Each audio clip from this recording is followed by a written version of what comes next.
The departure. For a couple of weeks, I prepared my departure. The tiny flat I was renting was given up. Some of my things, the ones that I couldn't fit into my car, went into storage. I said goodbye to my closest friends with a banger of a night out. I left behind a girlfriend I had been dating for a month or two. She cried, but secretly I was relieved. Relieved that I wouldn't have to make an awkward breakup speech. I had the perfect excuse. It was a crap move, and I'm the first to admit I was a coward.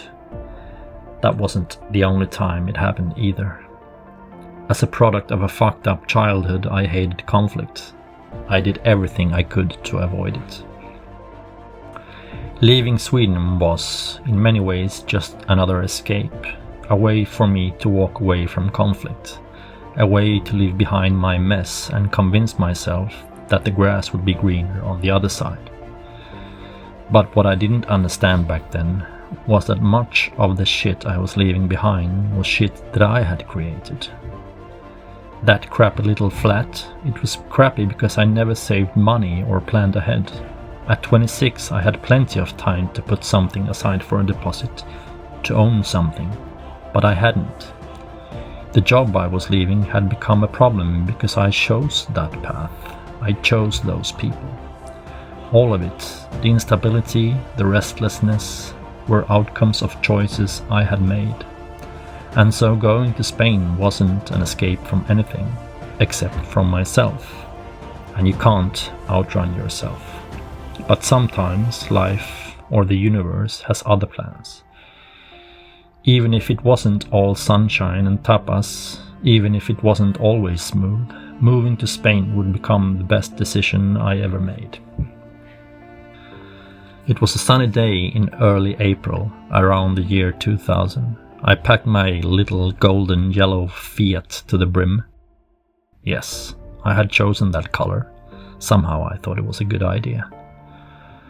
I packed 2 massive loudspeakers and a stereo. My huge 32-inch TV, the kind that was deeper than it was wide, a few bags of clothes, a roadmap of Europe with a shaky hand-drawn line marking the route, some snacks at the passenger seat, and the buzzing anticipation that comes with the idea of starting over. I drove through Denmark, then Germany. The first night I slept at some forgettable highway stop in northern Germany. The next day I continued through wet, grassy landscapes, pushing the Fiat to its limit on the Autobahn, where speed limits don't exist. The thrill built up with each kilometer. I was moving forward. I was free. Then I entered Switzerland, and my mind was blown. The scenery, the beauty, it was like nothing I had ever seen.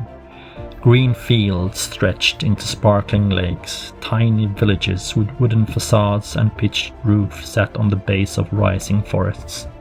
Those forests, in turn, climbed into dark grey cliffs and snow-covered peaks. Mountains so high they sliced the sky. The sun sat low, casting a golden glow through the clouds. It was surreal. I drove in silence, gasping at the spectacle unfolding in front of me. It was around Lake Geneva that I made the decision. Instead of taking the faster highway into France, I chose the long, winding mountain road. By the time I circled the lake, the sun had vanished behind the peaks. The road twisted upward, the snow dirty at the edges. I climbed for hours, exhausted and searching for a hotel. Eventually, I arrived. It was pitch black, a small hotel that looked like something out of a postcard. A classic Swiss log building. I was dead tired. The receptionist was a beautiful dark-haired woman. She smiled warmly as she handed me the key. I barely made it to the room. Quick shower, fresh sheets. I passed out in seconds. When I woke the next morning, sunlight peeked through the curtains. I smiled. Everything felt perfect. I got out of bed, walked over to the large windows, opened the curtains, and I thought I had arrived in heaven. I hadn't realized how high I'd climbed. The night had hidden everything. Now the view opened up like something out of a dream. Far below, a sea of cloud or fog filled the valley like cotton. It stretched endlessly towards the horizon. The mountains, those same towering monsters I had admired the day before, were now close, massive, surreal. It was unreal, utterly unreal. I just stood there, 26 years old, not someone who cared about nature, not someone who loved scenery. My happy place was a nightclub, a whiskey bar, not this. But there I was, frozen at the window, overwhelmed by the most stunning view I've ever seen. This was before smartphones, before internet travel blogs. I hadn't seen this on Instagram. I hadn't even known this existed. It hit me so hard I swore I would return, that I would find this place again. I never did. I don't remember the hotel name. I never saw that view again. But it's burned into my memory like it happened yesterday. A single, perfect moment in time. I got off the track here, I know. But that morning was in all its simplicity one of the most impactful moments of my life. After a while I was back in my car. I continued my journey. 2 uneventful days on the road. Then I arrived on the warm southern coast of Spain. A small village near Malaga. My home for the next 10 years.